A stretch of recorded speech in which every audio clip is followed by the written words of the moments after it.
Olá, pessoal. Bom dia. Eu sou a professora Licemari Lessa, tá? E vou acompanhar vocês nessa aulinha de hoje, né, sobre fisiologia da gestação. Desde já, quero dizer a vocês que sejam bem-vindos nessa nossa nova trajetória aí das aulas, né, EAD, para que a gente possa estudar um pouco mais, consiga também a gente fazer os nossos treinamentos com os estudos dirigidos. E essas aulinhas vão servir de reforço para que vocês possam estudar, né, no momento que for acompanhando a aula, mas também quando estiver fazendo a dinâmica em casa, ao pegar a matéria e ampliar o conhecimento. Então, a nossa aula vai falar um pouquinho sobre a questão das mudanças que a gente vai encontrar no organismo materno. Isso é muito importante porque eu sempre brinco, né, com todos os alunos que eu costumo dizer assim, que a gente vai ter que conhecer a máquina que a gente vai trabalhar. Por exemplo, se eu vou aprender a dirigir um carro, eu tenho que saber um pouquinho da mecânica do carro. Se eu ganhei lá uma máquina de lavar, um computador, que seja, eu vou ter que aprender um pouquinho como utilizá-lo. É claro que a gestante é um ser humano, não é uma máquina. Vamos dizer assim, que ela seria a máquina humana. E a gente tem que saber um pouquinho essas modificações. Assim como a medicina, a gente começa a estudar lá basicamente o tripé, que eu acho importantíssimo que vocês tenham conhecimento nessas áreas, é a questão da anatomia, da fisiologia e da patologia, ou seja, o nosso tripé. Então, na obstetrícia não seria diferente. A gente tem que ter o conhecimento bom de anatomia, bom de fisiologia, para que a gente possa entender como funciona essa máquina humana, que na gestação terá algumas modificações, das quais eu quero apresentar hoje aqui para vocês. Tá bom?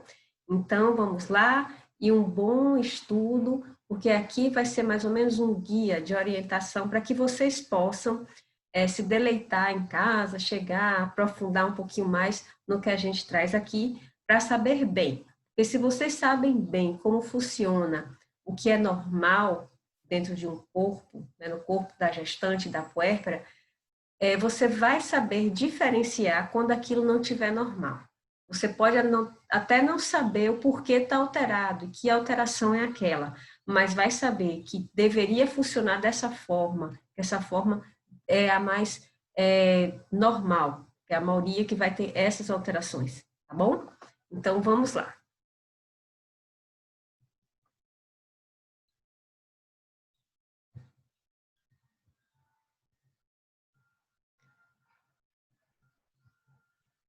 Então, nós vamos ter um estudo que vai falar um pouquinho aqui nessa sequência dos aparelhos, tá?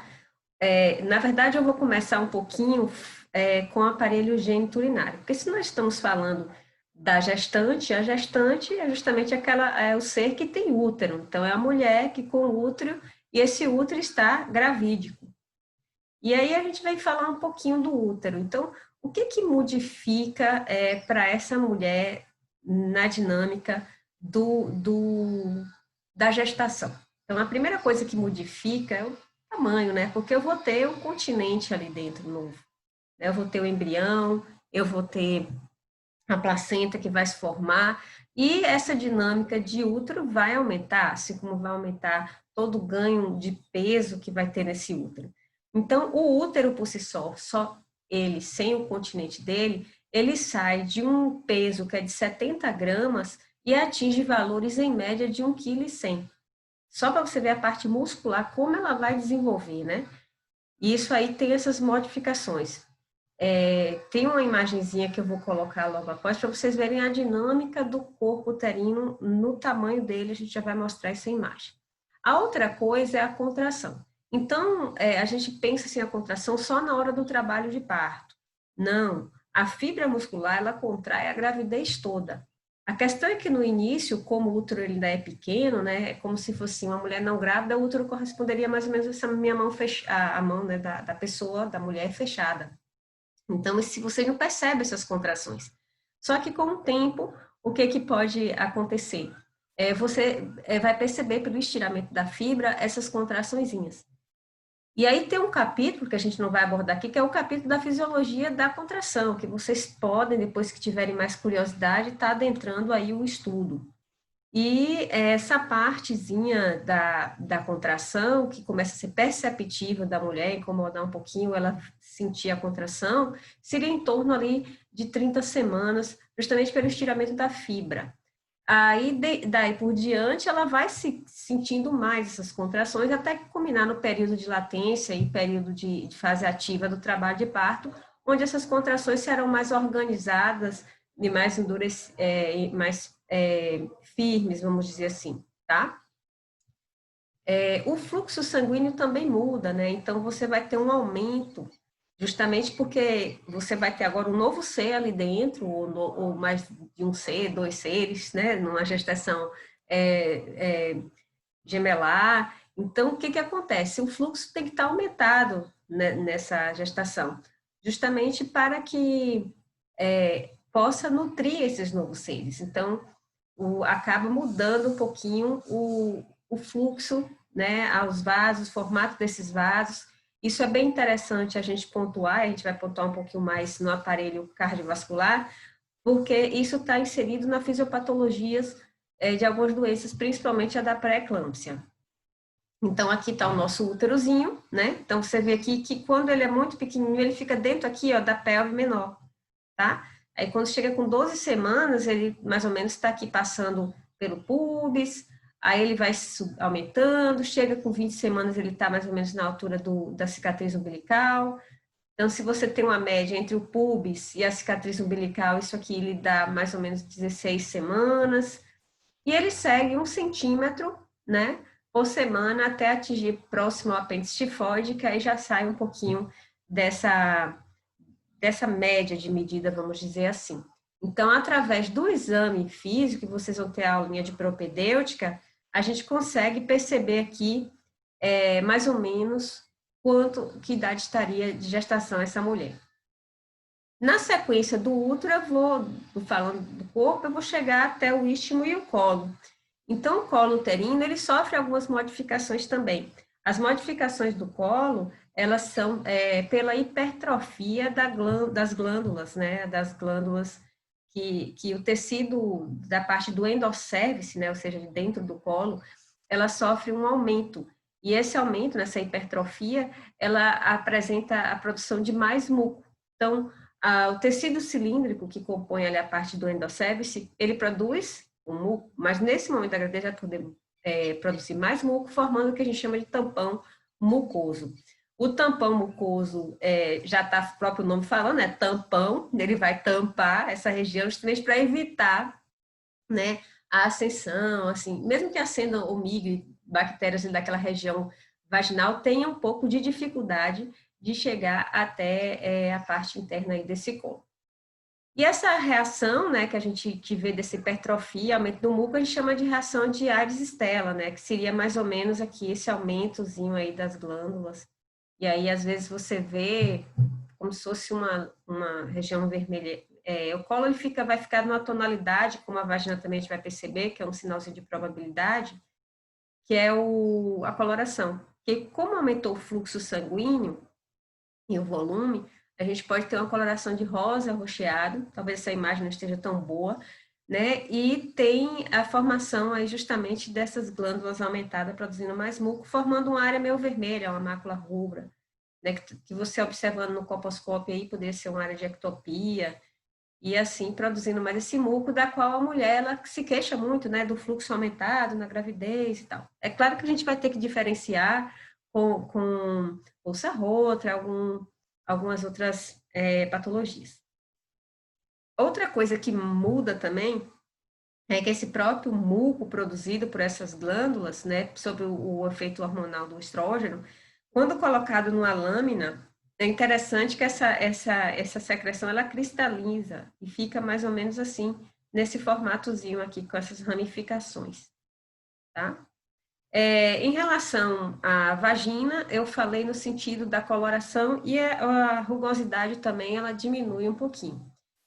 Então, falamos aí a nível de corpo uterino, de colo, né, vagina. retornando à parte interna, ficou faltando os ovários. Então, o que acontece com esses ovários? Esses ovários, assim como vocês na ginecologia vão aprender lá a parte do ciclo menstrual, vocês vão perceber que o ovário, ele vai ter a produção lá de vários folículos, e desse aí vai ter o folículo dominante, esse dominante aí, se a mulher vai ovular e vai liberar lá o óvulo, que vai encontrar com o espermatozoide, que vai ter a fecundação, isso faz com que seja um ponto onde aquele corpo que justamente ovulou, né, que vai se manter nutrindo aquele embrião que está se formando até ele nidar, começar a inserir células que vão dar origem à placenta, que são os trofoblastos. Enquanto está se organizando aquelas células para formar o tecido, para formar a placenta, o ovário, com aquela unidade lá endocrinológica, que é o corpo lúteo, vai ficar nutrindo. Então, o que muda durante a gravidez, aí no iniciozinho dela? O ovário, ele vai estar produzindo aí, ele vai estar com o seu corpo lúteo produzindo progesterona e tudo para manter essa gravidez inicial até ajustar a placenta, né, e ela poder assumir toda essa função em torno lá de 11, 12 semanas, e esse corpo lúteo depois ele vai ficar mais evoluído, certo? Já que a placenta assume todas essas funções hormonais, certo? Então, essas são basicamente as orientações que a gente viu do aparelho, as modificações que a gente viu do aparelho reprodutor. Lembrando que a mama também está contida, né? Porque a gente foca muito ali na pelve, né? Obstetrícia, pelve, e a gente tem que lembrar que as mamas também sofrem modificações. Essas modificações mamárias, elas na verdade começam lá na puberdade, né? Quando sobre a alteração, sobre a influência hormonal, a menina vai ter lá o aumentozinho lá dos lóbulos, dos dúctitos, né, sob a ação lá do estrógeno. E os lóbulos, qual é a função dele, basicamente? A função dos lóbulos é basicamente aqui a produção do leite, certo? E aqui dos ductos é como se fosse a torneirinha para levar, sair aqui para alimentar o bebê. Então, sobre ações hormonais, que a gente vai ver quando a gente falar um pouquinho do aparelho endocrinológico, você vai ter a prolactina agindo aqui, e você vai ter basicamente a ocitocina agindo aqui.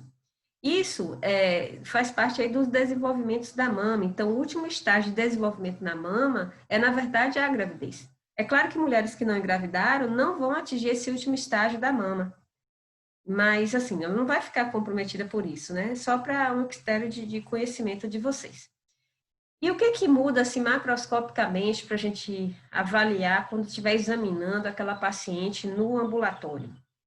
Então, o que muda é aqui, ó. Como eu falei que aumenta a vascularização, não é só no útero, é no corpo todo. Então, eu tenho aqui, ó, um aumento na região aqui do seio da mãe. E aí você começa a ver uma trama de vasos aqui, que a gente chama essa tramazinha de rede de Halley.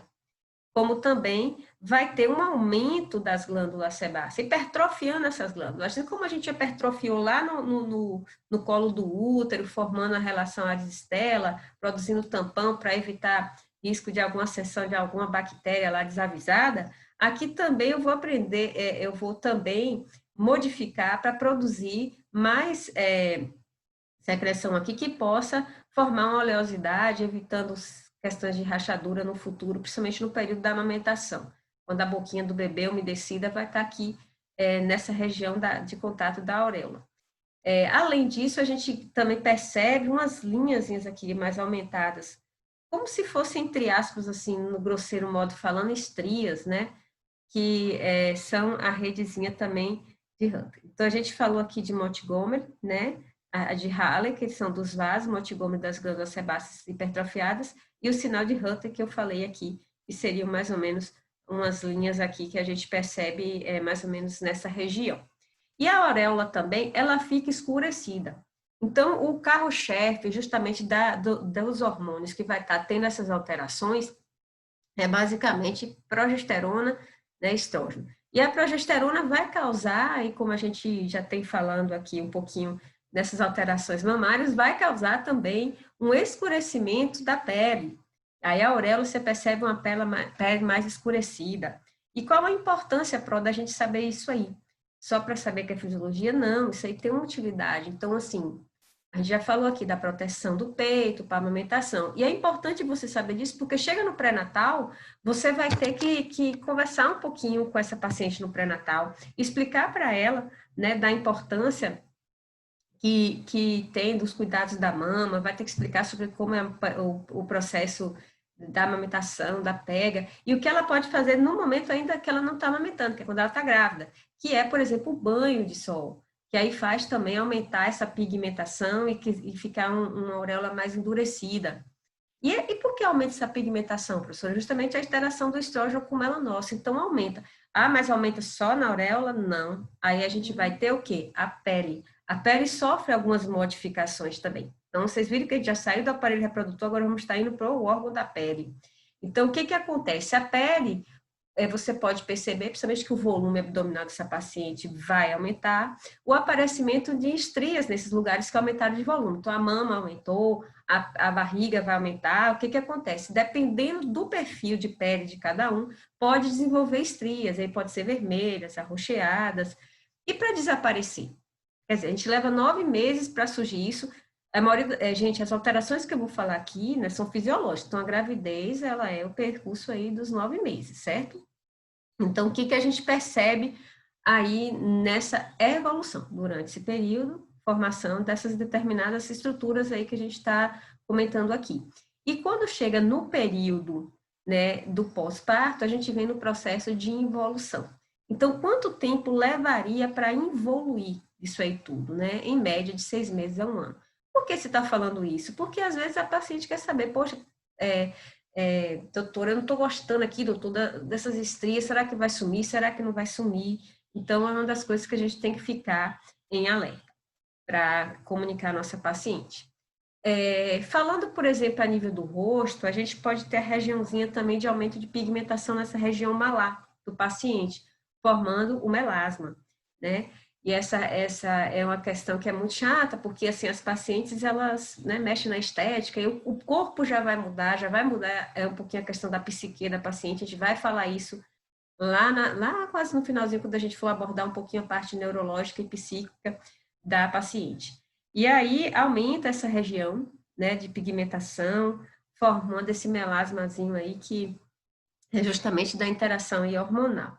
Então, elas podem desaparecer mais ou menos nesse período que a gente fala aí dos 6 meses a 12 meses.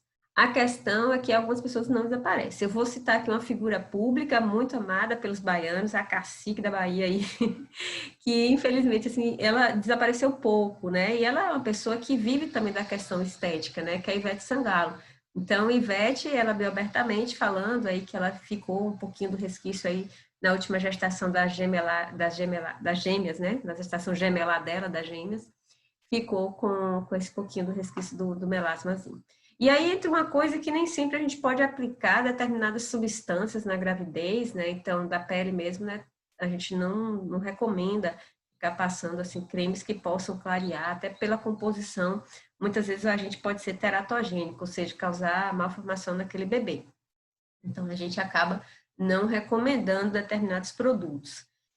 Seguindo o rosto, a mama, na barriga, além da estria, eu posso ter também um aumento da pigmentação da linha alba. Então, a gente tem aí na região, né, da união dos retos abdominais, uma linhazinha branca que passa aí, que a gente percebe algumas vezes em alguns pacientes, e quando chega nesse momento, a gente vai perceber que essa linha nigrans, ela escurece um pouco, a linha albas, perdão, escurece um pouco, formando a linha nigras, né, ou seja, a linha escura. Então, a gente vê aqui, e aí as pacientes também se queixam e você tem que falar com elas. E com a congestão, né, retenção de líquido, aumento de musculatura e congestão, a gente percebe uma mão que você vê mais uma hiperemia nessa região. Né? A hiperemia é o eritema palmar. Né? Então, fica mais vermelhinha a mão da paciente, mais congesta. Então, são sinaizinhos normais. Então, se ela perguntar, doutor, o que é isso aqui? Isso aqui é uma doença? Não, isso aí é justamente pela congestão que vai causar esse aumentozinho. Seguindo, né, a gente falou aí de congestão, de volume, então agora a gente vai ter que entrar no aparelho circulatório, que é quem vai fazer movimentar todo esse volume.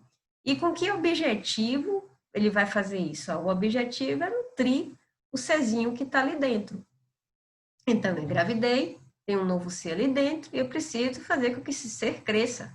E para qualquer indivíduo crescer, como a gente também já falou de um embrião, a gente precisa de energia, a gente precisa de ATP, e a ATP vem basicamente do ciclo de Krebs com quem? Com açúcar e com o oxigênio, então a glicose, né? E quem vai levar esses nutrientes? O sangue. E quem bombeia esse sangue? O nosso coração. Então, a gente precisa também saber das adaptações que ocorreram no aparelho circulatório.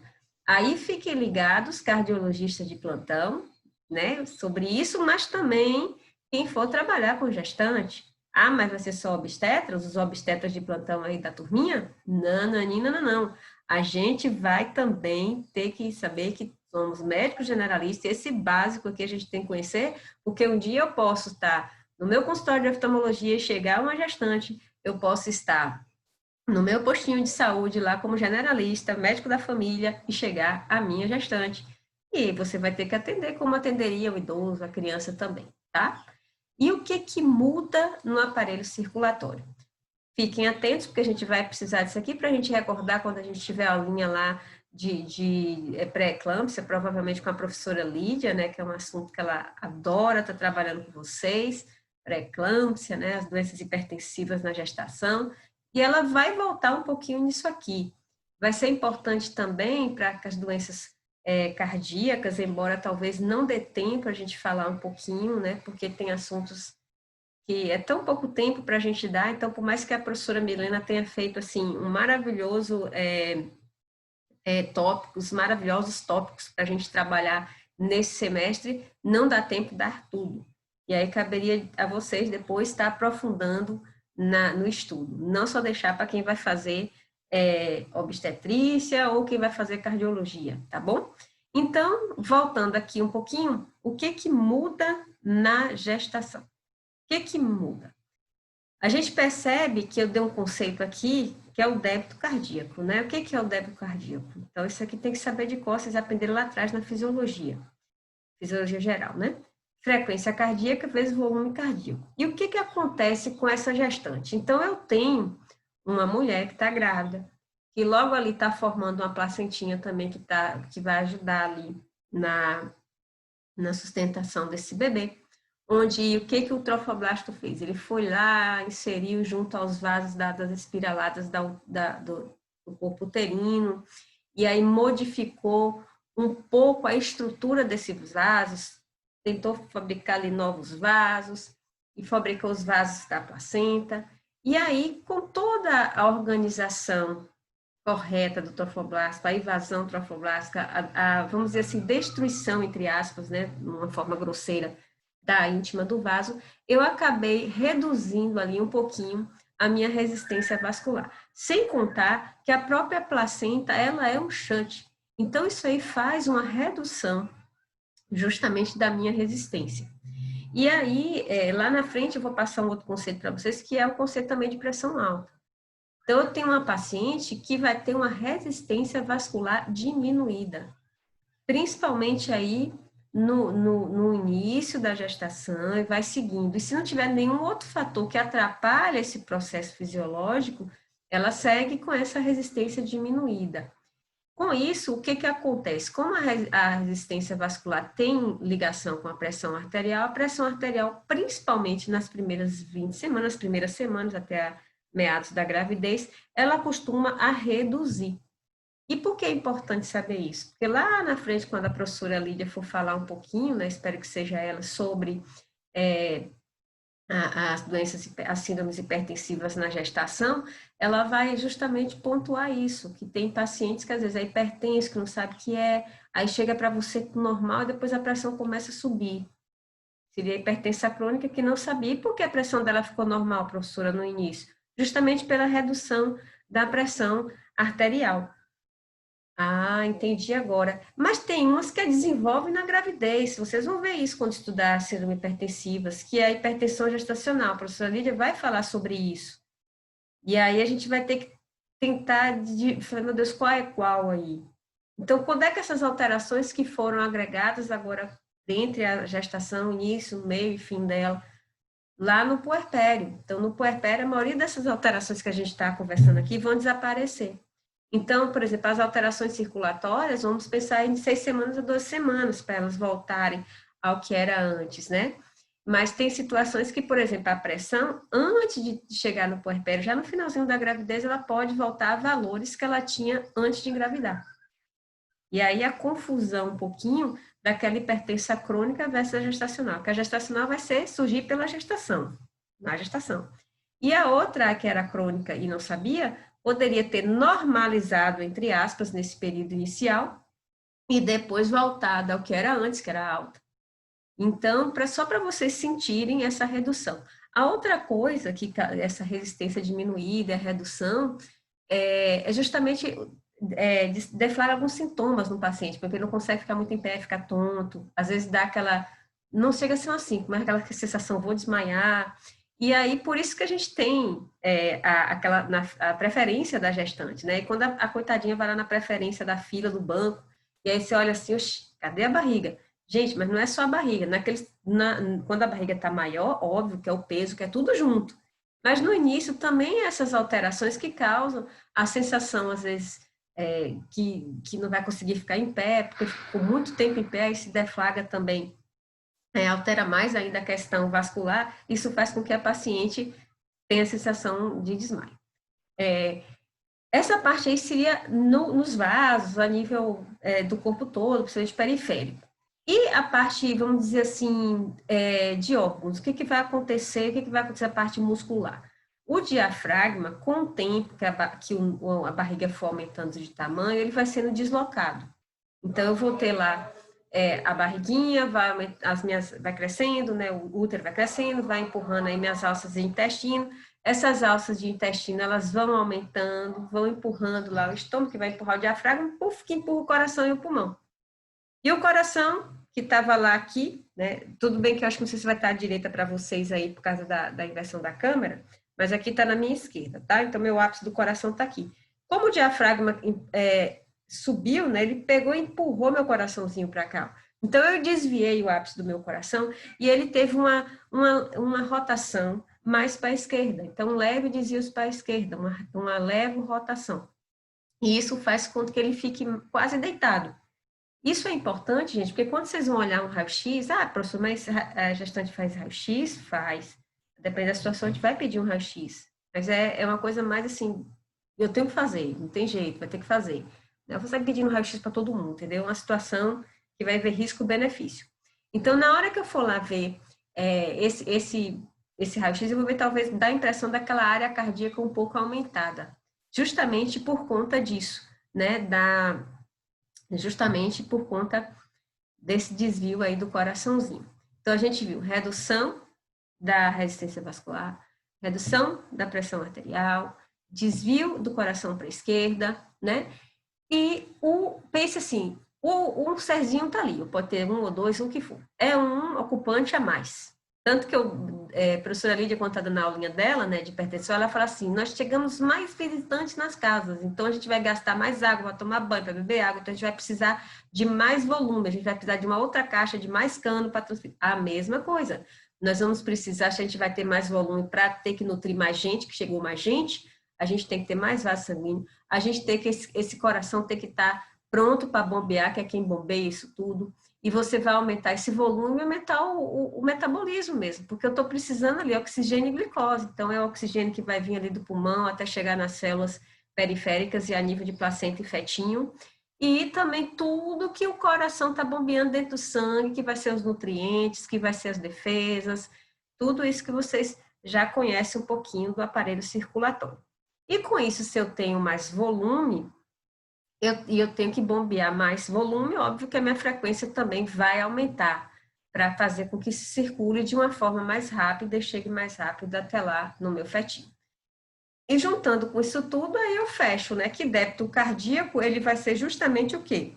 É justamente o volume, né, que a gente viu, né, vezes a frequência cardíaca.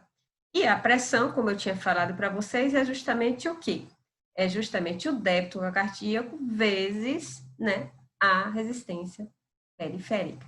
Então, se a minha resistência diminui, a minha pressão diminui. Se a minha resistência aumenta, a minha pressão aumenta. O débito já vai estar aumentado um pouco, mas quando o débito aumenta pelo volume, lembre-se que a resistência, pela questão de mais vasos, com vasos menos que remodelaram a íntima, que tem a placenta conchante, diminuiu. Aí por isso que essa pressão não altera tanto. Mas se eu tiver alguma coisa que saia dessa fisiologia e vai para a parte patológica, eu posso um aumento de resistência, ou, como vocês vão ver na fisiopatologia da pré-eclâmpsia, se eu tiver algum mecanismo que eu não conseguir remodelar bem esse vaso, ele vai ter uma resistência aumentada, isso lá na frente vai refletir numa pré-eclâmpsia. Quer dizer, um dos fatores que vai ajudar a aumentar a pressão alta e com ela poder culminar com a pré-eclâmpsia. Ou sobreposta, para quem é hipertensa crônica, ou hipertensão gestacional só na gestação. Então, com todo esse volume aumentado, que aumentou esse débito, que aumentou a circulação, eu vou ter o quê? Uma gravidez que é um estado de alto fluxo e baixa resistência. E uma das coisas que pode acontecer, já que a nossa resistência é diminuída e dá umas variedades de queda de pressão, é que a perfusão uterina pode diminuir. E isso é bem importante porque a gente tem que ficar bem alerta que o fluxo do corpo, né, de circulatório, praticamente o débito dele vai para o útero, né, que é onde tem baixa resistência, onde tem o shunt lá que é a placenta. E é mais ou menos de 20 a 30% desse débito cardíaco. E que a gente tem que entender que numa situação também de hipotensão, de diminuição dessa pressão dessa paciente, eu posso automaticamente diminuir também a perfusão desse útero. Né? Então, aqui eu tenho, mostrando aqui para vocês, um gráficozinho, uma tabelazinha do Williams, que é justamente para mostrar aqui as diferenças, né? Do que alterou, do que não alterou. Então, aqui, por exemplo, a frequência cardíaca aumenta em torno de 17%, né? Então, a gente tem aqui a resistência que diminui, que está negativozinho as coisinhas que diminuem aqui a resistência, o débito cardíaco aumenta 40%, aqui quase não teve modificação. E entrando agora um pouquinho no aparelho respiratório. Então, a gente falou do cardíaco, do lado do coração está quem? Os pulmões. A gente vai saber um pouquinho aqui desses pulmões. Em caso de dúvida, gente, se vocês têm o grupinho de estudos que a gente vai montar lá no Moodle, justamente para poder retirar as dúvidas que vocês venham a ter dos assuntos, tá? Porque basicamente vocês estão assistindo a aula, vai gerar dúvida, vocês podem estar procurando o livro-texto para fazer uma revisão, ou deixar anotado lá, justamente nessa linha que a gente abrir para poder fazer a discussão nos nossos grupinhos de estudo, fora também o estudo dirigido que a gente vai estar tendo. Então, do aparelhinho respiratório, nós temos que pensar em que mudou também a questão do diafragma. Volto a falar dele, principalmente mais no finalzinho da gestação. Porque no início, né, que meu útero é pequeno, que está lá dentro do pubis, a ação é mais hormonal. Então, é a progesterona que vai lá sobre o bulbo, página no bulbo e modificar um pouquinho a questão respiratória da gente. Então, a gestante, ela já tem uma respiração mais curta, né? Um pouquinho, assim, mais curtinha e mais vezes. E quando o diafragma eleva, né? Que aí a barriga, volto a dizer, a barriga saiu do pulso, chegou no umbigo empurrou as ácidas foram empurrando tudo, empurrou o estômago, empurrou o diafragma, elevou esse diafragma. O meu pulmão, ele fica pequeno aqui, ele não tem espaço. Só que como os intercostais, eles são maleáveis, então ele expande um pouquinho para o lado. Então, a minha caixa torácica, que antes tinha esse diâmetro um pouquinho de um determinado tamanho, ele diminui e abre mais para cá. Então, só de você modificar essas dimensões dessa caixa torácica, isso vai movimentar também o direcionamento, vamos dizer assim, de volume desses gases que passam aí pela questão pulmonar. A gente vai depois ter eu gosto muito de explicar esse assunto com um gráfico que eu vou passar já para vocês, para a gente ver o trabalho justamente de cada capacidade aí da expiração, da inspiração, da capacidade total a nível de pulmão. Então, o que vocês têm que tentar memorizar? Que a capacidade residual funcional, ela é reduzida, certo? Então, ela vai ficar. O que é a capacidade residual? É justamente o pulmãozinho, que é formado lá, a nossa árvore da vida, né? Não só a placenta é a árvore da vida do fetinho, que depois vai ficar, deixar de ser feto, vai ser um RN, ele vai ser o quê? Vai ser o pulmãozinho dele. Então, quando ele está na barriga, o pulmãozinho dele está lá relaxado, não está fazendo muita coisa, não. Ele está praticamente, né, sem gás ali. Quem está fazendo as trocas é o coração do bebê, a circulação dele é diferente da mãe dentro da barriga. E aí, quem está fazendo isso é a placenta. Essas trocas é a placenta. No momento que eu cortei o cordão, ele vai aprender a respirar sozinho, ele vai lá fazer a primeira inspiração dele, aí você entra esse oxigênio e a nível vai expandir esses alvéolozinhos vão ficar lá com aquele gás que ele não pode colabar, senão vai ser uma telectasia, ele não vai fechar, ele fica ali com um arzinho ainda para manter. Então, essa é a capacidade, a grosso modo, falando para vocês, residual, funcional. E na gestante vai ficar um pouquinho diminuída. A capacidade respiratória, ela aumenta. Até porque, gente, é lógico, eu preciso de mais oxigênio, porque agora não sou só eu, um ser que está sendo gerado, nutrido ali dentro. Às vezes mais de um, né? Quando se trata de gestação múltiplas. E aí a capacidade pulmonar, já que eu tenho a respiratória aumentou, mas a residual diminuiu, quando eu vejo a minha total, ela não vai alterar tanto. Em alguns casos, algumas mulheres alteram em torno de 5%.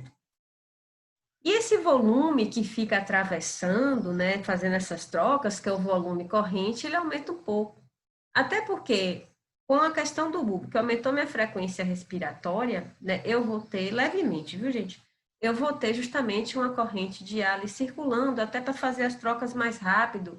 Lembre, fazendo uma analogia com o coração, que vai bater mais rápido porque tem mais volume. Então, se eu vou ter também mais volume de ar, tanto porque eu estou aumentando a minha frequência, como também para transitar e fazer essas trocas. Eu preciso que o pulmão libere logo o CO2 e puxe logo o oxigênio e que chegue lá no tecido periférico, entenda periférico a placenta bebê, que libere logo esse oxigênio lá para ele e me puxe logo o CO2 para tirar o CO2 desse ambiente.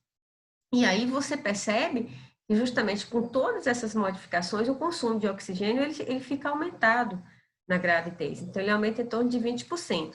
E no trabalho de parto, que é o momento que eu preciso muito de oxigênio, porque eu estou submetendo esse bebê a um nível de estresse, ao nível do parto, né, as contrações, eu contraio esse útero, a fibra muscular, ela fecha a boca do vaso, então passa, não é que vai fechar totalmente, mas fecha um pouco, isso já aumenta a resistência, o sangue entra com um pouco mais de dificuldade. Então, precisa essa mãe muito bem oxigenada a nível do pulmão dela para poder fazer essas trocas e levar o mais rápido possível para que esse bebezinho possa receber. Então, com toda essa modificação de aumento do volume de corrente de ar, de aumento dessas trocas e eu vou ter mais oxigênio, justamente eu tenho que facilitar essa entrada do oxigênio. Então, por isso que a pressão de O2 ela é uma pressão reduzida, para justamente fazer um direcionamento do meio para aquela mãe. Então, aqui só trazendo um pouquinho, mostrando aqui uma mulher com um abdômen que ele não é volumoso, tá vendo? Então, eu tenho aqui o diafragma quieto aqui. Aí, quando eu já tenho um volume maior, por exemplo, 37 semanas, onde foi parar meu diafragma? Então, eu tinha aqui os espaços intercostais, ó, 1, 2, 3, 4, 5, né? Aqui eu já tenho 1, 2, 3, 4. Então, assim, diminuiu. O que que faz aumentar? Aumenta aqui pro ladinho, ó, que é o espaço que tem para onde correr, né? Para caber todo mundo ali, caber pulmão, caber todo mundo. Viu? E essa é a tabela que eu queria muito que vocês se detiverem, quando vocês fossem estudar, ó, abrir esse momento, dar uma pausa aí, ó, e pegar o livro, dar uma pausa no vídeo, pegar o livro e ficar lendo e olhando para a foto.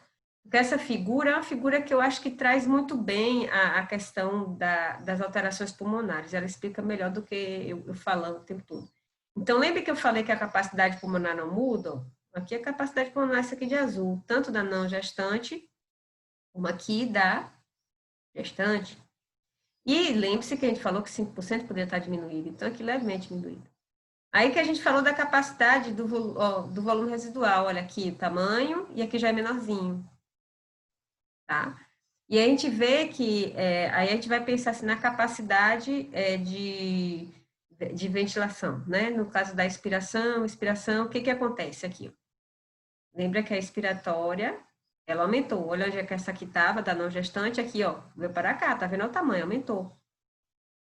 Mas o que que acontece aqui, ó, a minha capacidade vital, ela permanece, basicamente aqui não mudou muito, porque como reduziu o volume residual, aí o que era aqui em cima desceu. Aí isso aqui ficou praticamente do mesmo tamanho, daqui para cá, da vital. E o volume de ar corrente, ó, como vai entrar mais, eu tenho aqui, né, uma frequênciazinha aqui, e vai estar maior a minha capacidade, ó, do meu volume de corrente. Então, olhando esse gráfico, memorizando esse gráfico, acho que fica mais fácil a gente tentar entender um pouquinho das capacidades, assim, de capacidades e volumes a nível do aparelho respiratório. Ele é um pouquinho confuso mesmo aí na gestação. Então, quem é responsável por fazer toda essa diferença, aumentar a taxa respiratória e o volume corrente? A progesterona. Né? Lembrar que a gestante respira curtinho, né? Até porque quando ela vai fazer uma respiração profunda, o diafragma não deixa descer tudo. Então, a paciente sempre tem aquela sensação que parece que ela está cansada, mas isso não é, é a questão da capacidade que aumentou mais de volume, de respiração, né? A frequência, vamos dizer assim. E isso acaba gerando uma hiperventilação crônica. E se eu tenho uma hiperventilação e tenho mais a entrada de O2, eu vou tender a paciente ser uma paciente mais com alcalose respiratória. Então, é como se o organismo estivesse mais caminhando para uma alcalose, não para um pH neutro, mas sim para um pH assim, levemente básico por conta dessa questão da alcalose respiratória, certo? E isso, assim, é interessante, né, principalmente para quem for trabalhar na anestesia, em UTI, com gestante, é que nos processos, por exemplo, que levem a uma acidose metabólica, por exemplo, uma infecção. Então, essas pacientes, elas vão mais rápido adentrar essa acidose metabólica, justamente porque o corpo dela tem uma tendência a ter uma alcalose respiratória. Então, qualquer coisa que cause um desequilíbrio a nível deixa eu só voltar aqui, a nível de metabolismo, pode gerar essas mudanças aí na questão da base do sangue, né? Deixa eu só voltar aqui, meninos, porque o aparelhinho saiu um pouquinho aqui do lugar, ok? Então, o que que acontece? A mãe, ela pode também ter, nessas situações, por conta dessas alterações, essa capacidade de tamponamento diminuída, que é isso que eu falei, dessa relação do ácido básico do sangue, que é o tamponamento da questão metabólica. E nessa alteração aí do tamponamento, isso vai comandar um pouquinho a minha hemoglobina. Aí isso aí eu trago também da época da fisiologia, quando vocês viram da curva de saturação da hemoglobina. E o que que ocorre na curva de saturação da hemoglobina? A gente sabe que se um pH estiver aumentado, então você vai ter uma menos liberação de CO2. Mas se o pH estiver diminuído, eu vou ter mais liberação de O2. Então, dependendo de como esteja a relação aí das pressões de oxigênio e de CO2, é que eu vou liberar esse oxigênio e esse CO2 da paciente. Aí, lembrando, se tiver como o pHzinho dela está, vamos dizer assim, tendendo a uma calose, é capaz do que é aqui, que a hemoglobina, ela acaba transicionando a curva dela mais para cá. E aí, para poder liberar a nível, vamos dizer, tecidual, logo esse oxigênio e reter mais esse CO2. Lembrando aí que, dentre a transição aí do sistema circulatório, desse coração, que vai levar ali os nutrientes, levar o O2 e o O2 junto ali com o sistema, o aparelho respiratório. Agora a gente vai falar um pouquinho do aparelho hematológico. Então, o que acontece com o aparelho hematológico? Ele vai ter algumas modificações também. Nós falamos um pouquinho aí da hemoglobina, e aí essa hemoglobina, né, quem vai carrear é justamente as hemácias. Então, a gente já falou que o volume de sangue vai estar aumentado, justamente porque a gente vai ter mais de um morador nesse corpo dessa mãe. Além do corpo dela, ser dela, a moradora é ela, vai ter agora um outro morador, que é o fetinho. E aí, o que a gente percebe? Que vai aumentar o volume, né? Então, o volume de plasma, só que a hemácia ela não consegue acompanhar tanto esse aumento, né? A hemácia vai ter lá dentro a hemoglobina. Então, você vai ter, no resultado, por exemplo, dos exames, uma redução da hemoglobina e do hematócrito. Justamente, você tem um volume de sangue que está aumentado, mas muito mais pelo plasma. Então, você tem o volume do plasma aumentado. Só que aí, as células vermelhas não conseguem acompanhar isso. Então, você tem o que a gente chama de anemia fisiológica na gestação. O valor normal, por exemplo, de uma mulher não grávida é em torno de 12, acima de 12. Já na gestante, a gente considera 11. Então, justamente por conta desta alteração que teve a nível de sistema imunológico. E das células brancas, o que acontece, professora? Das células brancas, você vai ter um aumentozinho na produção, mas a função delas não fica tão boa. Então, você tem que entender assim, eu tenho um embriãozinho ali dentro daquele útero, vai se tornar um fetinho e tudo mais. Esse embriãozinho, o que vai acontecer com ele? Ele vai ser metade daquela mãe, falar assim, uma linguagem bem popular, metade da mãe e metade do pai, né? Então, ele vai ser meio que um enxerto ali dentro. E aí, se eu não tiver uma redução dessas células que podem fazer essa defesa do meu corpo, ela entende que aquele enxerto, aquele fetinho, aquele parasitinho que está ali, o que vai acontecer? Vai chegar e vai destruir aquele órgãozinho que está se formando ali, aquele fetinho, né? O embrião e o fetinho. Então, desde então, no início da gravidez, já começa a ter uma supressão dessas células. Então, o sistema imunológico ele tem a ter uma diminuição na ação da imunidade celular, mas diminuição também da imunidade humoral, principalmente a gente vai falar aqui um pouquinho da questão humoral também, a queda do IgA, entendeu? E só que você tem uma produção, porque como a medula vai aumentar a produção um pouquinho do sangue, não igual o plasma, né, das células vermelhas, eu vou aumentar também a produção um pouco das minhas células brancas, só que a função não acompanha tanto, né? Então, um leucograma, desculpa, dessas pacientes podem variar até 16 mil. Né? Tem livros que vai trazer 15, e aí vai variar muito. Dentro dos 16 mil, a gente vai ter aí os bastões menor que 5 sempre. Então, se você tiver uma situação onde você tem um leuco que ele está aumentado e esse leuco tem nos bastões aumento acima de 5%, eu tenho que pensar em infecção, tá? O leuco, ele vai depender do uso de medicações também, e também no momento do parto, ele também vai aumentar no momento do parto. É como se você vivenciar uma situação de trauma, então acaba tendo um aumentozinho aí, como a gente viu quando vocês estudam sobre trauma, né, vocês veem que tem um aumento das células de defesa. Então, o leuco pode chegar até 25 mil. Lembrando, sem desvio para a esquerda, ou seja, as formas novas tem que estar abaixo de 5% aí, os blastos, tá? Lembrando dos blastos, basicamente. Então, e os sistemas de supressão celular, então a gente vê que a T-HELP1 e o tecido citótóxico, eles tendem a diminuir, e aí a produção de interleucina 2, interferon e o fator de necrose tumoral, eles também caem. Já o que acontece para tentar equilibrar isso aí, a T-HELP2, ela aumenta um pouquinho na produção de interleucina 4, 6 e 13. Então, como eu coloquei, os leucócitos aumentam, mas a função fica diminuída. E a plaqueta, como também acontece com a hemácia, ela fica mais hemodiluída, porque o aumento do plasma dá uma impressão de ou plaqueta normal ou uma plaqueta levemente reduzida, certo?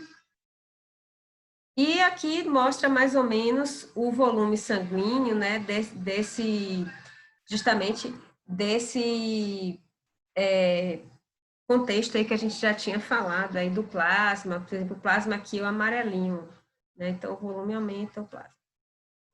E aqui tem mais ou menos também a cascata. O que que muda na cascata, né? Então esse gráfico também que é do Williams, esse gráfico não, tabela que é do Williams, nós temos as pacientes não grávidas e as pacientes com gestação a termo. Então as pacientes não grávidas, se vocês forem ver aí, praticamente o TP não muda, o fibrinogênio fica levemente aumentado, né? O fator 7, o fator 10, eles vão aumentar também, o plasminogênio também. Então, tudo isso a gestante acaba ficando com o estado pré-trombótico, né? Porque já pensa que ela vai ser programada lá no final da gravidez parir e sangrar. Então, a gente fica com esse estado pré-trombótico. E esses são mais ou menos o que pode acontecer com a nossa cascata de coagulação. Falando então na parte circulatória, na parte respiratória, no sangue que está sendo levado ali com seus nutrientes e suas células de defesa, agora a gente tem que também ver que dentro desse sangue também vão ter nutrientes que talvez não tenham tanto, não vou dizer nutrientes, mas sais que não tenham tanta proteínas, que não sejam tão úteis naquele momento, e quem vai filtrar isso? Aqueles restinhos de material que foi de um metabolismo que não vai ser mais necessário para nós. Quem? O nosso rim. Então, o rim é o nosso órgão sentinela. É ele que, se tiver alterado, vai alterar todo mundo. E o que eu tenho que saber do que está normal para eu entender essa gestante? Então, assim como eu aumentei o volume, aumentei a frequência, aumentei o débito cardíaco, óbvio que eu vou ter que fazer com que esse rim trabalhe mais. Então, eu preciso que essa frequência desse rim filtre mais rápido, né? Então, eu vou ter um aumento da frequência de filtração. E a isso eu vou acabar perdendo alguns sais, perdendo algum elemento. Então, por exemplo, a creatinina vai estar diminuída. Um valor normal de uma mulher não grávida de creatinina é de 1,2, mas no caso de uma grávida, ele pode ter um valor até 0,8, né? Então, até 1,2 a não grávida. A grávida até 0,8. Em média, fica em torno de 0,5, né? Por conta desse aumento da frequência, os de níveis caem, aquela mesma coisa também do volume plasmático que a gente já comentou. E a taxa, como eu coloquei, tem uma maior frequência, eu vou ter maior frequência de filtração glomerular. Isso faz também que o sistema renina-angiotensina, aldosterona, esteja mais funcionante, embora refratário em alguns vasos, porque justamente modificou a composição. Lembra dos vasos, a questão do iníciozinho ali que eu falei, quando eu falei de aparelho circulatório? E aí, o que acontece? A nível de lá das células absortivas do rim, esse sistema vai fazer com que aumente mais a absorção ali, tá? Então, eles vão acabar absorvendo mais sódio e tal, isso retém mais água, e por isso que vocês vê essas pacientes geralmente com o rostinho mais redondo, a perninha um pouquinho mais inchada, mas tudo de forma leve, sem um ganho de peso excedente ao que se pode ganhar e sem aumento da pressão. No momento que eu tenho uma retenção hídrica com edema importante e tiver uma pressão alta, já foi, isso aí já não é fisiológico. Ou então, o aumento do edema, um aumento importante, eu tenho que pesquisar outras causas, eu não posso dizer que é só fisiológico. E como é que eu vejo, professora, a questão do edema, como é que eu vou ver? Fora você perceber que ela está um pouquinho mais inchada a mão, ela vai referir dificuldade de mobilidade um pouquinho pelo inchaço, você vai perceber também nessa paciente, fora o exame físico que você vai fazer a nível de membros inferiores, pesquisar calcifo, você vai perceber também o ganho de peso. Então, você tem que saber quanto ela pode ganhar no primeiro, no segundo e no terceiro trimestre, para você comparar dos encontros de pré-natal com um intervalo de uma semana ou de duas, quanto ela ganhou, né? Isso é importante para que ela fale e você traga também, para a gente vigiar. Outra coisa que a gente vai ter também é um aumento da taxa de excreção de água e eletrólise, até pelo aumento da filtração. Então, por mais que eu aumente lá a excreção de água, eu ainda vou conseguir reabsorver algum sódio, para não perder todo esse sódio para essa paciente, e aí poder manter a estabilidade dela.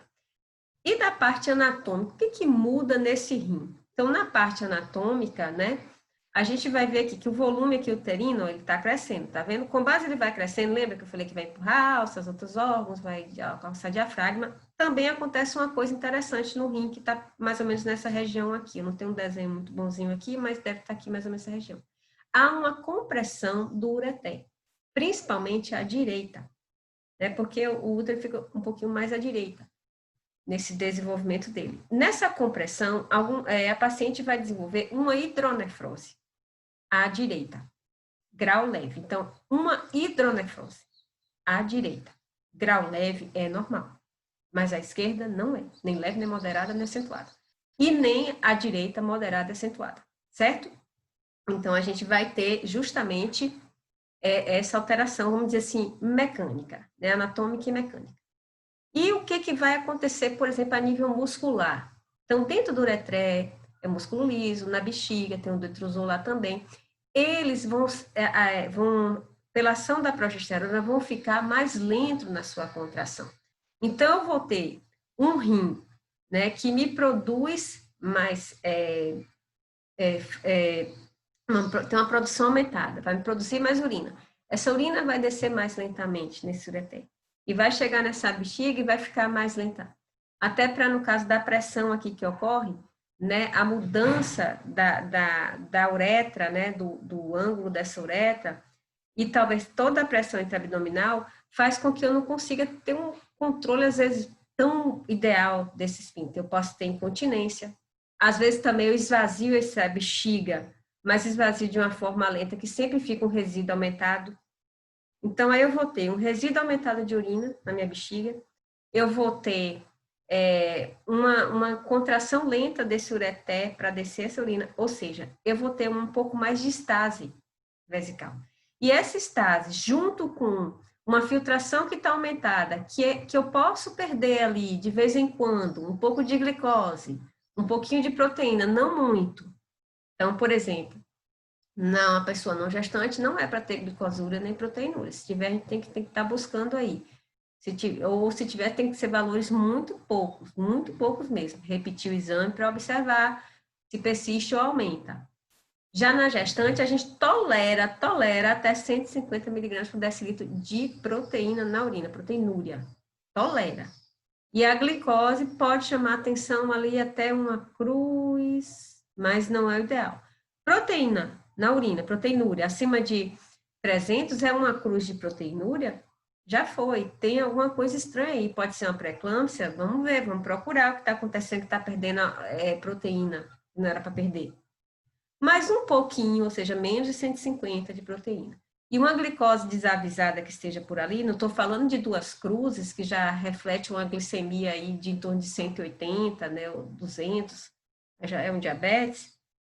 Eu tenho que pensar que mesmo que seja pouco, não parece ser um diabetes, não parece ser uma proteinúria por conta de uma infecção, eu vou ter um meio de bexiga, onde eu tenho um esvaziamento lento, que tem um resíduo que fica lá pós-miccional, que eu vou ter lá, talvez, proteína, glicose ali. Pronto, vira um meio de cultura maravilhoso. Aí vem uma outra questão. Lembra que eu falei que a imunidade vai estar diminuída, a humoral também? E a humoral vai estar diminuída, por exemplo, o IgA. Aí o que acontece? Bactérias, a exemplo, Escherichia coli, podem migrar para essa região da uretra e ter mais uma facilidade, já que eu não tenho tanto uma proteção boa de anticorpos, e adentrar a essa bexiga e fazer a festa. E aí aproveitar que tem o meio, se reproduzir, é comida e reprodução. Aí pronto, infecção urinária. Então, se vocês não entendem como funciona o rim de uma gestante, fica difícil você entender como ela tem mais infecção de urina. E aí vocês ficam se perguntando, e vão ter na aulinha de pré-natal, se eu não me engano, com a professora Lídia também, que vai ter que pesquisar o exame de urina, padrão ouro, urocultura, no início da gravidez e no final, primeiro e terceiro trimestre. Por que a professora pede 2 vezes? Porque a gestante tem mais chance de ter infecção urinária. E por que, professora, a gestante tem mais chance de ter infecção urinária? Por causa disso que eu coloquei do sistema imunológico e do sistema urinário. Entendeu a utilidade, a magia que é você estudar fisiologia? Então, lembrando, o nosso rim vai aumentar a filtração dele, vai ter na parte mecânica uma redução, né, da velocidade, da drenagem dessa urina, da liberação, vai aumentar o resíduo, e pode ser que nessa urina você tenha um meio que tem ali um pouco, que não é para ter, mas pode ter, pelo aumento da filtração glomerular, perda proteica de leve, menos de 150 miligramas por decilitro, tá bom? E aí, falando também nessa compartimentalização que a gente já vê toda aqui, aí vai lembrar os cirurgiões de plantão, né, os futuros cirurgiões de plantões, numa paciente que sofre um acidente automobilístico. Então, você tem que lembrar da região do trauma, né, ou não só acidente automobilístico, mas também um acidente por arma branca, arma de fogo, o que seja. E tá tudo aqui, gente, muito juntinho, principalmente se o volume abdominal for maior, tá? Então, aqui, olha, vai juntando tudo. Isso aí você tem que ter muito cuidado a poder avaliar essa paciente. Essa compartimentalização também vai acabar tendo sintomas gástricos. Então, aqui eu vou aumentar, aqui o volume, vou aumentar essa pressão. Essa pressão a nível, por exemplo, assim, do meu plexo hemorroidário, com o aumento da pressão, eu posso aumentar a quantidade de varizes aqui, e aí vem as hemorroidas. E aí a paciente vai te questionar, doutor, isso é normal? Tá aparecendo, eu não tinha, agora tenho. Vamos botar a culpa no parto, coitado. Não é o parto, gente. A gente teve aí a gravidez toda para acontecer isso. Então, não é só uma força que vai fazer na hora de parir que vai causar isso aí, não. Certo? Então, foi essa pressão aumentada intraabdominal. O esfíncter, né, inferior, o esfíncter superior, também por conta da ação da progesterona, e lembrando que o esfíncter muscular do esôfago, a gente vai ter aí um relaxamento deles. E aí você vai ter refluxo. Lembrar que é importante que a nossa gestante faça uma avaliação odontóloga. Então, temos que encaminhar para o dentista. Para quê? Para poder avaliar a dentição. Então, é mais comum essa paciente ter uma gengivite, uma doença periodontal. Isso facilita sangramentos. Então, de vez em quando, a paciente vai te queixar de sangramento na gengiva. A paciente, ela vai lhe queixar também de sangramentozinhos, às vezes até nasal, porque eu não comentei muito isso ali no respiratório, pela questão dos vasos, né? Tá mais fragilizado. Então, os pequenos vasos, seja do nariz, seja aqui da região da gengiva, pode também sangrar e pode ter o que a gente chama de gengivite. Então, você vai ter que encaminhar essa mulher para poder fazer uma avaliação também com um dentista, porque ela vai ter essa queixa aumentada. Como eu coloquei, o tono do esfíncter esofágico ele vai diminuir, então facilitando aí um pouquinho o refluxo e as queixas, principalmente no terceiro trimestre. Então, enquanto eu tenho lá no início da gravidez, né, que eu ainda estou ali formando o embriãozinho, estou lá com minhas primeiras semanas de gravidez, e o corpo lúteo lá produzindo progesterona, o trofoblasto produzindo lá o beta-HCG, esse beta-HCG vai agir lá a nível cerebral.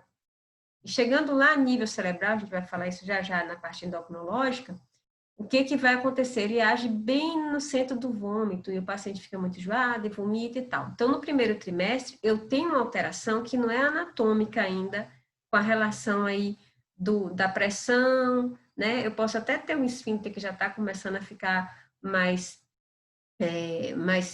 diminuída a sua pressão, mas eu vou ter justamente a ação aí do estímulo do vômito pela reação, assim, vamos dizer, cruzada do beta-HCG.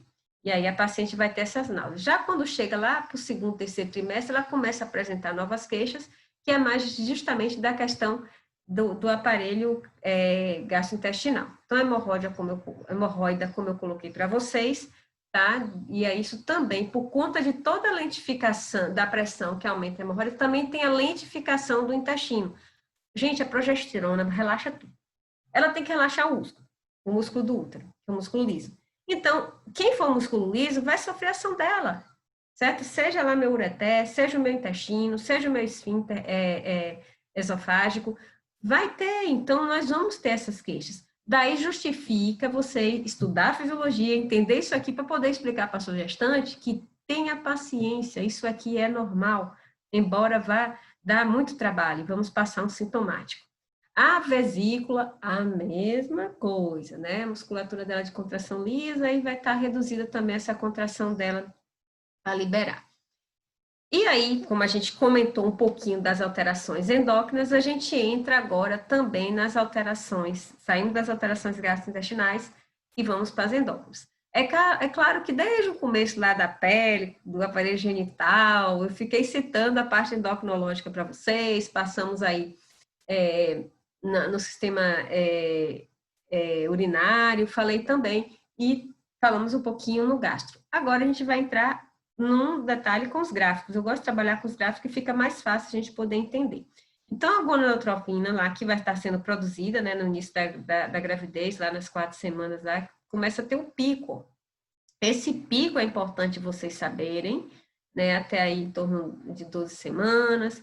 É justamente esse momento aqui, gente, da 8ª semana até 16, ó, que eu tenho uma piora justamente dos sintomas de náuseas da paciente. Então, a paciente que persiste muito tempo com essas náuseas, a gente tem que ver o que está acontecendo, certo? Então, aí cabe você fazer a investigação, né, gástrica dela, por que ela está tendo esses sintomas tão persistentes. Uma outra coisa que a gonadotropina coriônica faz é também uma partezinha dela, né, uma fração desse hormônio, ele estimula não só o centro do vômito, como também ele faz ele mimetiza o hormônio da tireoide. E aí você causa nessa paciente uma queda do TSH por conta justamente dessa relação. E aí o que acontece aqui? Então, se tem uma persistência das náuseas, tem que também se investigar o TSH para ver se não está tendo alteração dessa paciente por conta do beta-HCG estimulando essa fração aí que ela mimetiza com os hormônios tireoidianos. Aqui a gente também vê a progesterona aumentando de tamanho, né, aqui do volume dela, de secreção, e o estrógeno. Então, são os hormônios que basicamente vão mandar aí no nosso corpo gravídico.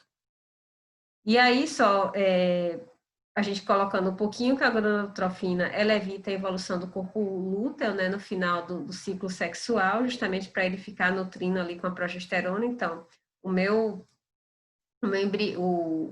ócito encontrou com o meu espermatozoide, que acabou com a fecundação, que foram lá transformando-se no zigoto e na sequência de blástula e a imida, e aí vai o trofoblasto, começa a aderir lá sobre o endotélio do endométrio, e aí vai seguindo ali o miométrio e produzindo também a gonadotropina, que vai fazer lá um feedback positivo para que o corpo lúteo continue funcionante e o corpo lúteo produzindo quem? Sua progesterona, seu estrógeno, até poder surgir quem? A nossa amada, o nosso coração, a nossa placentinha. Então, até isso aí se formar.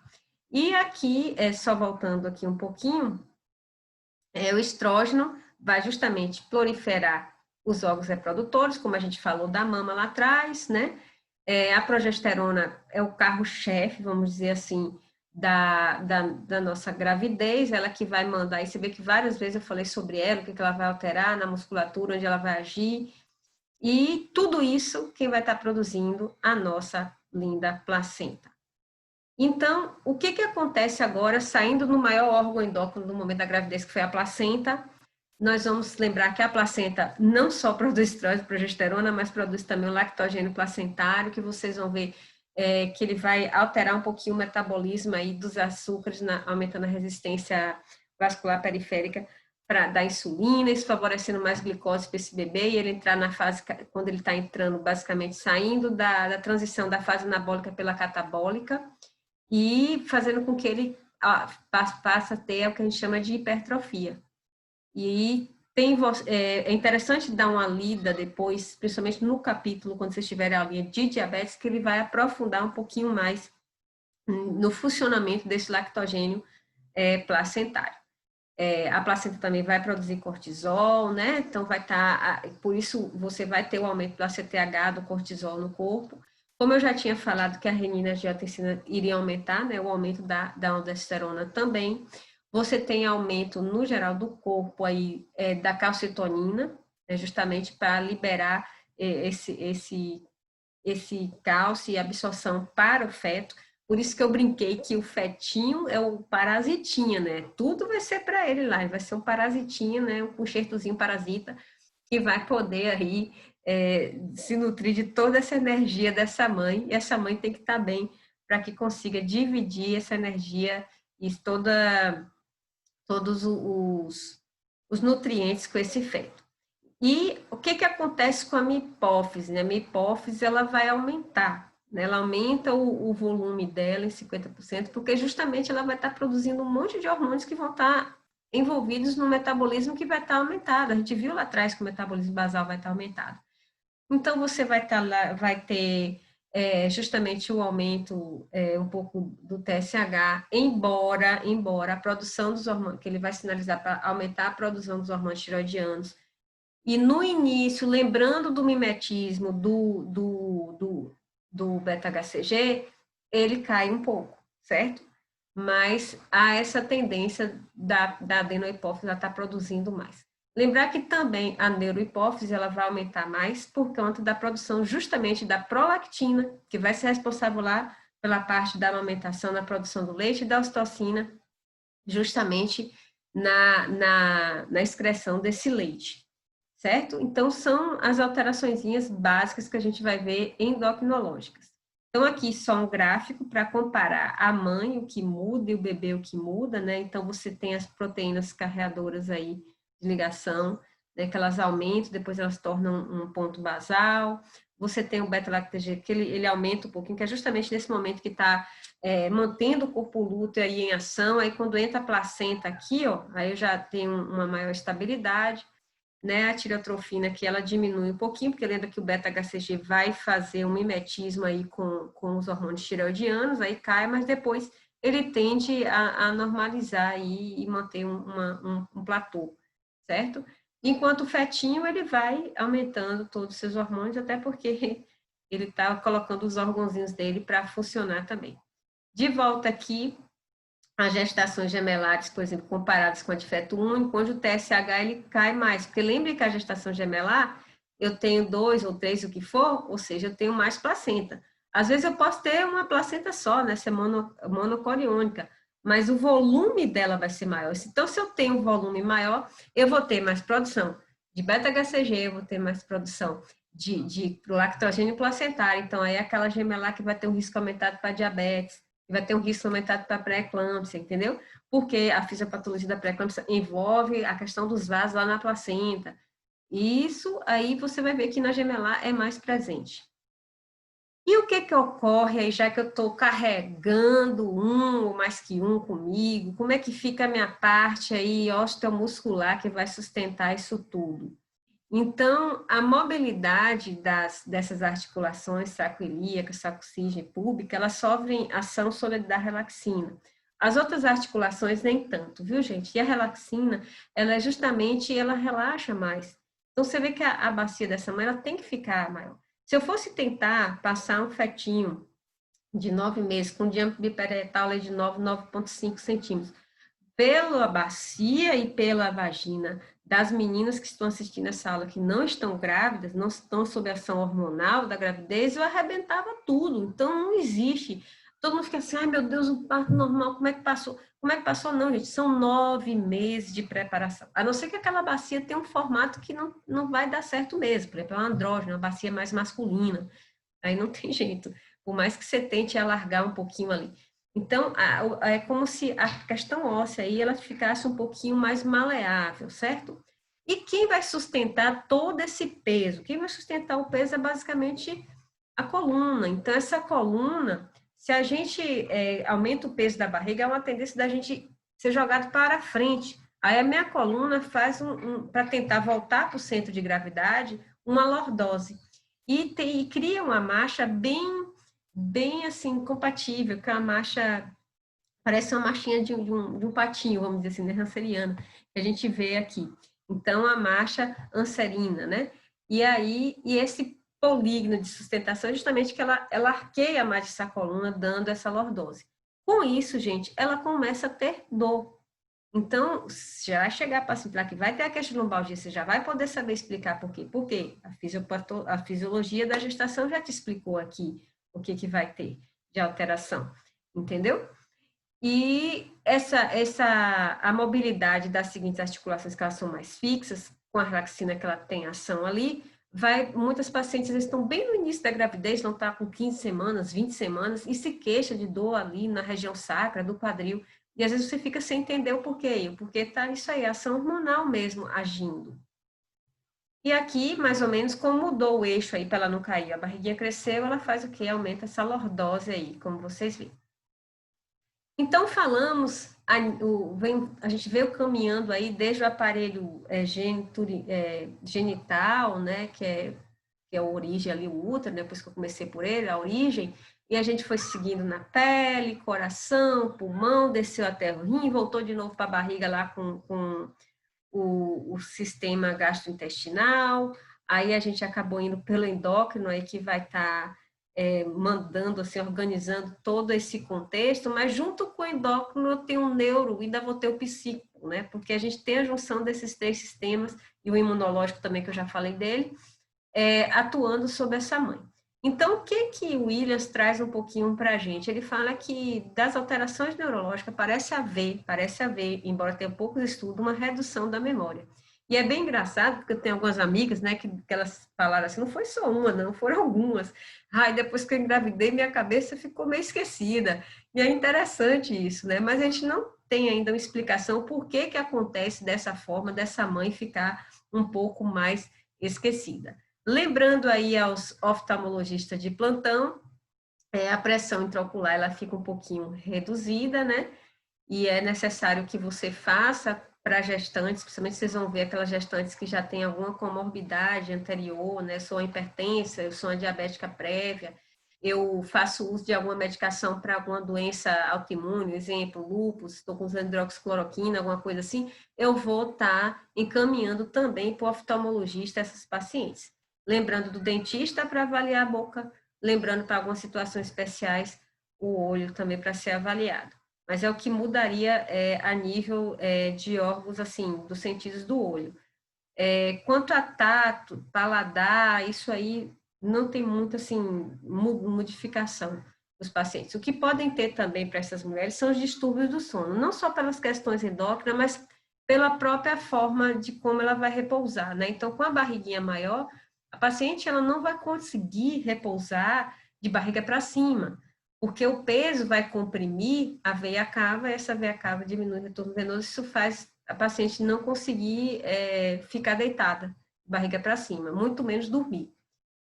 Outra coisa em relação ao padrão de sono, porque ela também tem a questão do refluxo, tudo, então esses achados vão provavelmente interferir, fora as questões hormonais. E com tantas modificações, gente, que essa mulher teve, né, desde lá o iniciozinho da gravidez, é óbvio que a questão emocional vai mudar. O corpo dela fica diferente, então muitas vezes vai ter aquela questão do reconhecimento do corpo, né? É aquela manchinha que eu não tive apareceu, será que vai sumir ou não? É aquela questão, poxa, estou ficando, entre aspas, gorda, poxa, meu quadril. Isso eu estou falando da parte, vamos supor, física, ela olhando no espelho. E a parte interna, né, da questão da psique dela, ela vai pensar, minha primeira gravidez, vai ocorrer tudo bem? Minha primeira gravidez, será que o meu bebê vai ser mal formado? Aí se eu tenho outra, já tive outra gravidez, estou grávida de novo, será que vai dar tudo certo? Será que eu vou morrer? E meu filho, como é que vai ficar? Eu já tenho um filho, quem vai cuidar dele? Então, assim, passa muita coisa. As mulheres ficam mais fragilizadas. Eu costumo fazer uma comparação meio louca. Quando a gente está, por exemplo, perto de menstruar, que a gente está lá sob a ação, um pouquinho mais da progesterona, a gente fica num processo, muitas vezes, de disforia, né, da TPM. A gente já quer, às vezes, matar os meninos que os digam, né, os meninos que as meninas querem matar a gente, quer matar a gente lá, a menina quer matar, então já fala, já querem me matar, os homens falam, né? Então, é o marido que fala, vixe, minha mulher fica uma loucura quando está lá com TPM. Então, imagine assim, eu também, assim, quando eu queria matar um, entendeu? Então é natural que nós mulheres temos essas alterações e que a gente fica assim. Agora imagine vocês, grávida. Então, se a gente ali no período menstrual, sem tomar anticoncepcional, com as oscilações lá da progesterona, a gente já quer quase matar um, algumas, né, não todas, imagine a gestante. Com todas as questões emocionais que estão vindo aí, estou grávida, como é que vai ser? será que eu vou acertar a cuidar? Meu corpo está mudando. Aí você ainda vem e me coloca ação hormonal aí. Não durmo direito. Tudo isso aí vai envolver e para a mulher lidar com aquilo.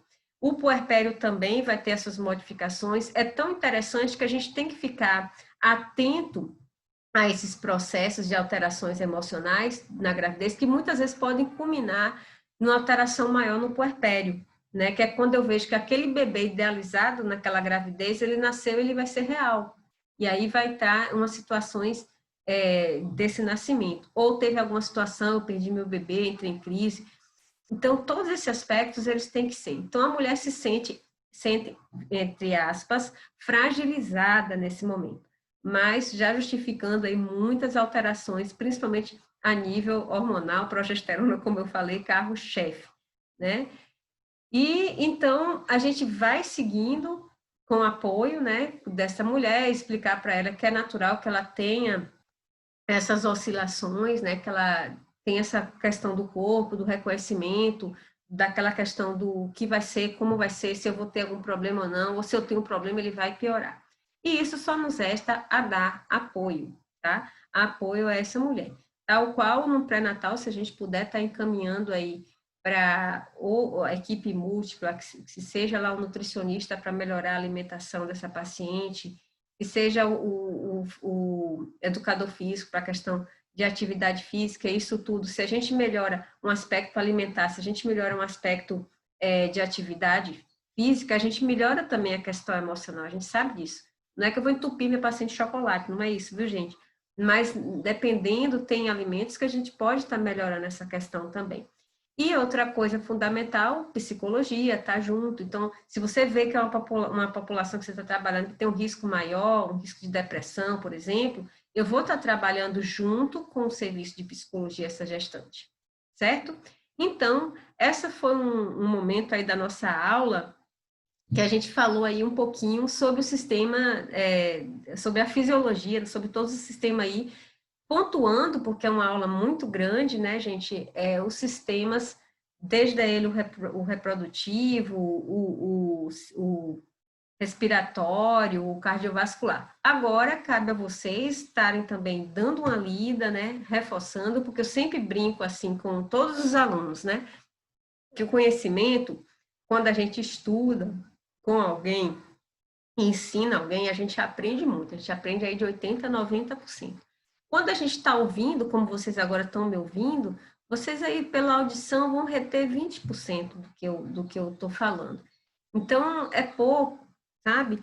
É importante que vocês sentem estudo. Se vocês ouviram e estão vendo, você já aumenta 30. Se você já senta com um colega, consegue discutir com um colega, ou vai para o nosso espaço lá de discussão, aí vocês vão aprender um pouco mais. Nossa interação não está sendo tato a tato por causa dessa questão desse nova forma, né, que a gente está aprendendo a lidar neste momento da pandemia, mas a gente vai buscar esses recursos para que a gente possa fazê-los sempre mais e melhor, ok? Então, espero que vocês tenham gostado um pouquinho da aula, embora tenha sido... Eu tentei fazer uma viagem aí do corpo humano, espero que vocês tenham gostado. Eu gostaria que vocês reservassem momentos da vida de vocês para fazer a revisão de tudo isso que a gente falou, aprofundar um pouquinho, ver o que a Pro poderia ter melhorado, se a Pro falou alguma coisa que não bateu muito, para tentar estar discutindo entre a gente lá no espaço da nossa fala, que tem no Moodle, ou até mesmo entre vocês e os colegas, tá bom? Desde já agradeço, tá, a todos vocês por ter essa oportunidade de estar aqui aprendendo sempre mais, porque eu aprendo muito também com vocês. Até mais e até a próxima aula.